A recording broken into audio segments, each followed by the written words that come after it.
what's happening? Welcome to the first episode of Strange Ways. I've wanted to do a blog of sorts for a while and thought about doing a podcast, but I thought I'm just going to add to my YouTube page and just add all kinds of strange topics and different things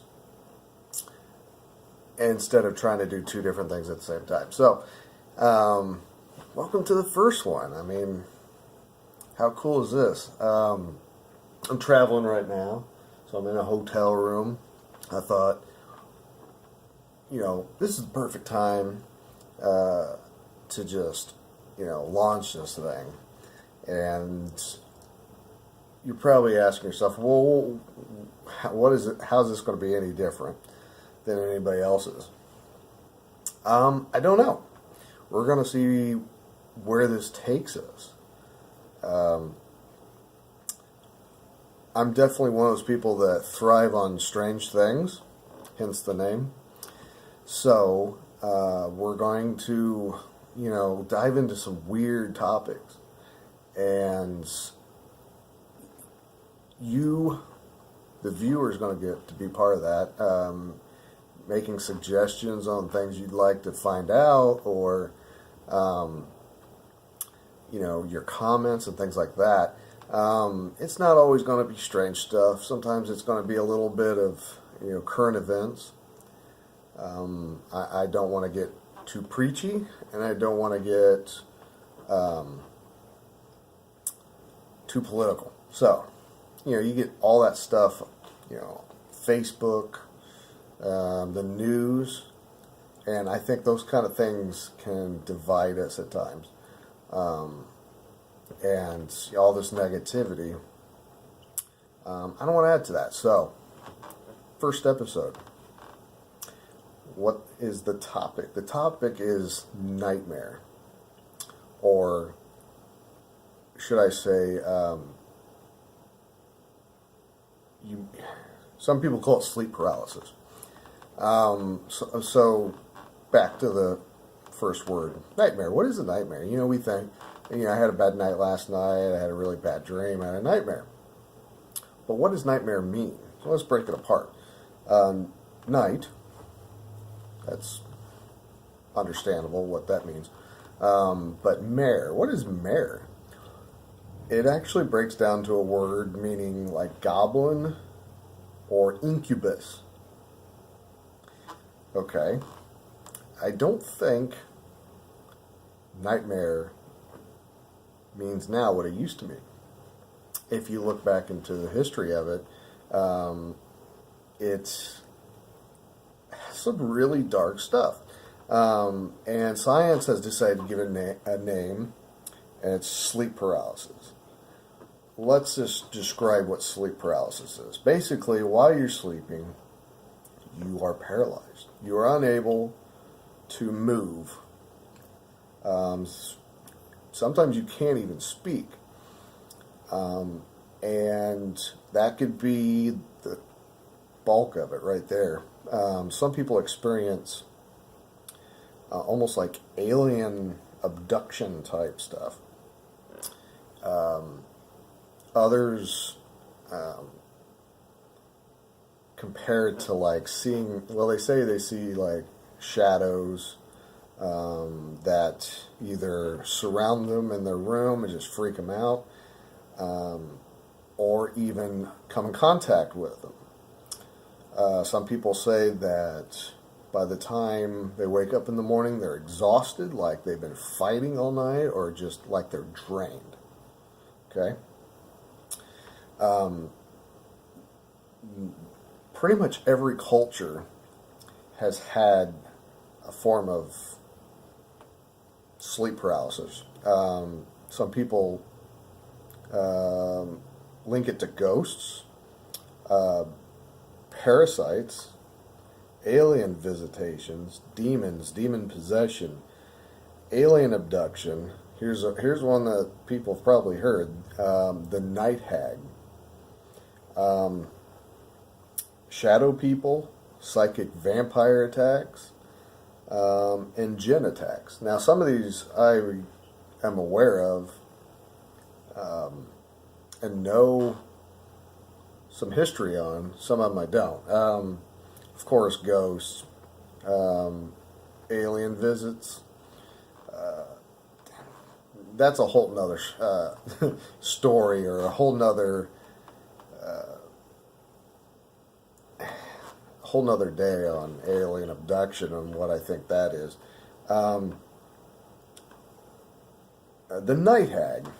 I heard this probably 20 years ago. What it was, from the description that was given to me, was basically a shadow-like figure that lays upon, like on top of you while you sleep, and you're paralyzed, so you can't do anything about it. And it drains you of your energy. Sometimes you can see it coming or feel it, quote unquote, coming from outside. Maybe it comes through a doorway. And this has been, it sounds weird, but it actually has been happening to a lot of people. Shadow people.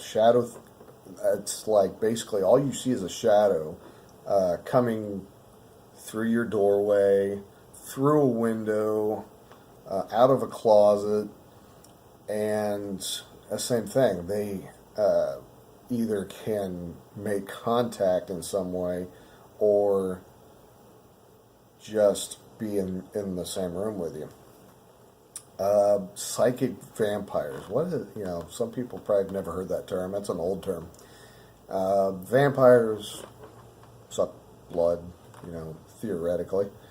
And psychic vampires steal energy. And that's, again, one of those things that it's a whole nother topic. But it's, the belief is someone can leave their body and come and take energy from others by making some form of contact with them. Again, it's one of those topics that is much bigger than this, but it's really crazy because there's like over 100 terms for this kind of activity from all over, like all different walks of life.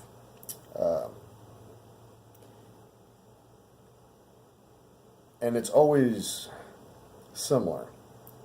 I mean, it takes different fate, like different, it wears different masks, but in the end, it does this, two different things. One, it's either a shadow that presses upon you to take energy, or it is present in the room and it drives you to be incredibly fearful, which in turn stirs up your energy, makes you anxious. But the common denominator also is you're paralyzed during this time. Somehow you're unable to move. And it just always seems like it comes back to fear. It's almost as if whatever it is feeding off of energy or fear. It's kind of crazy because I had a family member who shared a story with us when she was in college, and she was into some strange things that she didn't know was maybe harmful, and on a couple occasions she witnessed what she would call, or we would call, shadow people, and they would follow her around and whatnot. But the one story she told was, during the night, she had sleep paralysis, or what they'd call sleep paralysis, and a figure came through her closet and very slowly approached her and more or less laid on top of her, and she had a method of making it go away, which I'll get to at the very end. Another,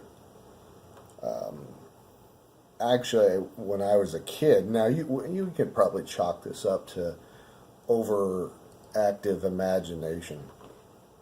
But I remember as a kid seeing what I would think is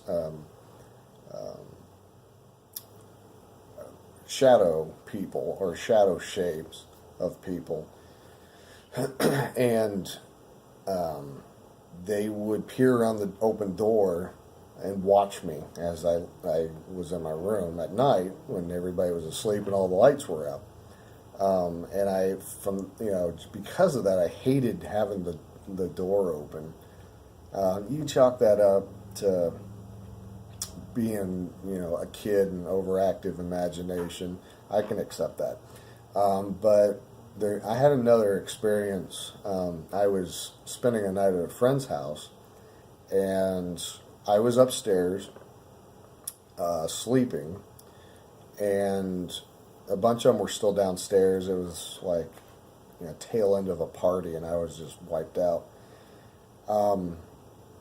I remember waking up, and there was probably 4 to 5 shadows that I saw circling the bed. I really thought that, it startled me when I woke up, but I really thought it was some of my friends looking for something. So I sat up in bed and I said, "Hey, what are you looking for?" And I flipped on the light behind me, and it was gone. But I never had any of the paralysis elements to it. So, again, was I dreaming? Who knows? But all over the world, people are having this situation, and like I said, science is giving it a name, and for better or worse, I don't know if that helps or it makes it worse. Because, is it scientifically whatever explainable, or is it supernatural? Is it spiritual? And I'm going to step up on my soapbox for about 2 seconds. Not really, probably about 20 seconds or a minute. And then I'll step back down. But there's people that I've read about, seen, talked with, that when stuck in these paralysis situations, these night terrors or nightmares, and unable to move, some of them can't even speak. The family member that shared this story with me, she said that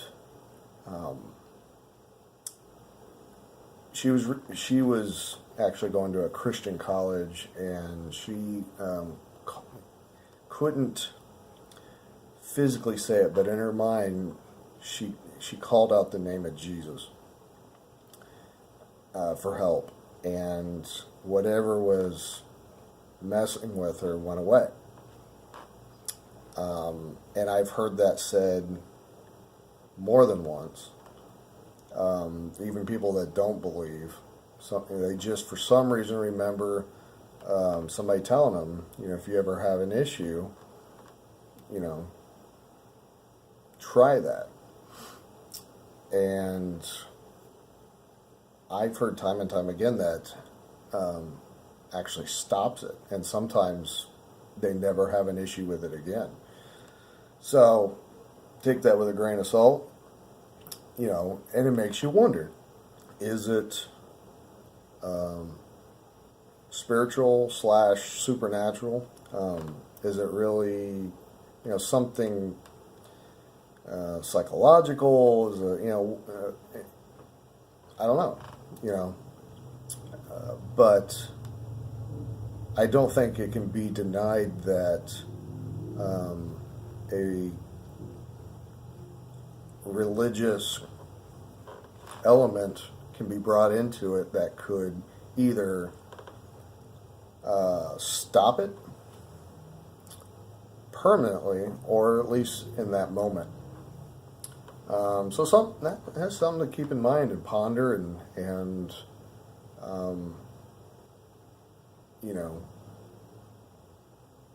look at, because if something like that causes it to stop, then what is it really? So I have my theories, which isn't necessarily something I have to express here. I think more than anything that there's people out there that struggle with this situation or issue that my theories are not going to help them in any way, but maybe what we just talked about is something to very much consider for getting through these kind of situations. So hopefully that's something we can pass on to people that might have this problem and let them know that they're not alone in it. And there is something going on. I don't think that just sticking a name on it is going to make it go away. And I haven't heard anybody who's gone through counseling or anything that it's helped that much. So again, I think the purpose of this topic is maybe to bring some light into some possibility on looking into that kind of answer or remedy for it. So anyway, if you have anything to add, please down below, give me your comments. Let me know what you think. Love to see your theories on it.